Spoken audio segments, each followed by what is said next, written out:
Welcome back. Now in this video we will talk about mechanism action of epinephrine.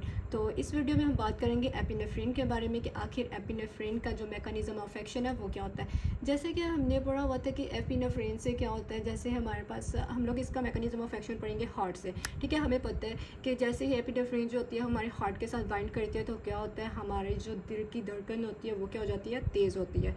ठीक है, तेज़ हो जाती है। तो चलिए हम देखते हैं कि एपिनेफ्रिन का मैकेनिज्म ऑफ एक्शन क्या है, मतलब कि एपिनेफ्रिन जो है वो किस तरह हमारे हार्ट के सेल्स पे एक्ट करती है और किस तरह हमारे पास जो है वो एक्शन पोटेंशियल जनरेट होती है और हमारा जो हार्ट है वो क्या होना शुरू हो जाता है, तेज़ होना शुरू हो जाता है। तो चलिए हम लोग क्या करते हैं, हम लोग हार्ट का जो है वो एक सेल ले लेते हैं। ठीक है, ये हमने क्या किया, हार्ट का एक सेल ले लिया, यानी कि दिल का एक सेल ले लिया। ठीक है, हमने ये दिल का एक सेल ले लिया। ठीक हो गया, ये हमारे पास क्या है, एक सेल है।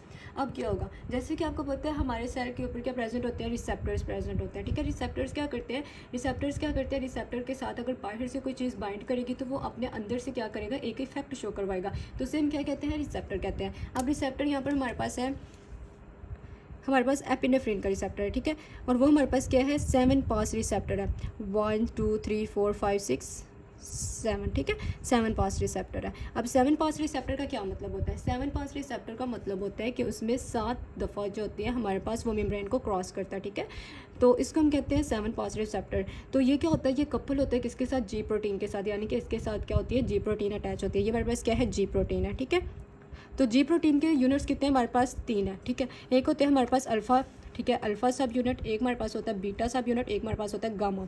ठीक है, ये क्या होते हैं, ये आपस में अटैच होता है इस तरह। ठीक हो गया। अब क्या होगा, जब हमारे पास हमने क्या करना है कि अपने हार्ट को स्टिमुलेट करना है, यानी कि हमने हार्ट रेट को इंक्रीज़ करना है। तो जाहिर से बात है कि हमारे पास क्या होगा, स्टिमुलेटरी होंगे, यानी कि S beta S gamma S. तो ये क्या होगा, ये हमारे पास होगा 7 pass receptor couple with G stimulatory. Okay हो गया। तो अब क्या होगा, हमारे पास यहाँ पर लेट्स सपोज आ गया एपिनेफ्रिन। एपिनेफ्रिन ने क्या किया, यहाँ पर हमारे पास क्या है, एड्रेनर्जिक न्यूरॉन्स हैं, उन्होंने रिलीज़ किया है एपिनेफ्रिन। ये हमारे पास क्या होगी, एपिनेफ्रिन होगी। ठीक हो गया, ये हमारे पास क्या है, एपिनेफ्रिन। अब एपिनेफ्रिन यहाँ पर आके बाइंड कर गया। ठीक है, बाइंड करने के बाद क्या हुआ, इसका जो सिग्नल है वो हमारे पास पहुँच गया, इसके जो इंटरनल डोमेन है वहाँ पर पहुँच गया। ये हमारे पास एक्सटर्नल डोमेन है, ये हमारे पास क्या है, इंटरनल डोमेन है। तो क्या होगा, ये इंटरनल डोमेन अपना इफेक्ट शो करवाएगा। अब ये क्या करेगा, इनको स्टिमुलेट कर देगा। अब जिससे क्या होगा, यहाँ पर क्या होती है, GDP अटैच होती है। ठीक है, गवानीन डाइफॉस्फेट होती है। ठीक है, ये हमारे पास GDP अटैच होती है। अब ये क्या करेगा, ये GTP को अटैच कर लेगा। ठीक है, इसको एनर्जी की ज़रूरत है तो GTP अटैच हो जाएगी और GTP यहाँ से क्या हो जाएगी, लूज़ हो जाएगी।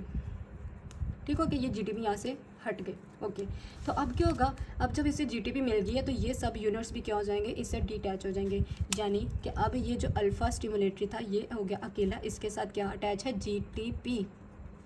ठीक है, अब बाकी जो होंगे हमारे पास वो अलहदा हो जाएंगे, यानी कि बीटा स्टिमुलेटरी और गामा स्टिमुलेटरी। ठीक है, ये दोनों आपस में अटैच ही होंगे, ये अलहदा नहीं होंगे। ठीक हो गया। अब ये क्या करेगा, यहाँ पर हमारे पास एक स्पेशल इंजाइम प्रेजेंट होता है। ठीक है, सेल मेम्ब्रेन में, उसे हम कहते हैं एडिनिलाइल साइक्लेज इंजाइम। एडिनिलाइल साइक्लेज इंजाइम। ठीक हो गया। अब एडिनाइल साइक्लेज पे ये क्या करेगा, इसका यहाँ पर अटैच होने की एक साइट प्रेजेंट है। ठीक है, अब ये जाएगा इसके साथ जाकर बाइंड करेगा। अब जब ये इसके साथ जाके बाइंड करेगा तो क्या होगा, हमारी जो ATP है, ठीक है, वो कन्वर्ट हो जाएगी साइक्लिक AMP में। अब जब हमारे पास जो क्या कहते हैं एपिनेफ्रिन आया तो उसने क्या किया, एडिनाइल साइक्लेज के साथ क्या किया, अल्फा स्टिमुलेटरी को बाइंड करवाया, जिससे क्या हो गया, ATP कन्वर्ट हो गया है साइक्लिक AMP में और साइक्लिक AMP की प्रोडक्शन क्या हो गया, इंक्रीज हो गया। अब साइक्लिक AMP क्या करेगा, ये प्रोटीन काइनेज है। ठीक है, प्रोटीन हमारे पास काइनेज है, वो एक्टिवेट हो जाएगा। जब प्रोटीन काइनेज एक्टिवेट हो जाएगा तो क्या होगा, ये बाकी जाके हमारे पास ये जो कैल्शियम चैनल है, ठीक है, ये कैल्शियम चैनल को क्या करेगा, फास्फोराइलेट करवाएगा। ठीक है, और जब ये फास्फोराइलेट हो जाएंगे, इनके फास्फोराइलेशन करवाएगा तो हमारे पास कैल्शियम जो है वो बहुत ज़्यादा इनसाइड मूव करना शुरू हो जाएगा। ठीक है, जिससे क्या होगी, हमारी इलेक्ट्रिकल एक्टिविटी इंक्रीज़ हो जाएगी।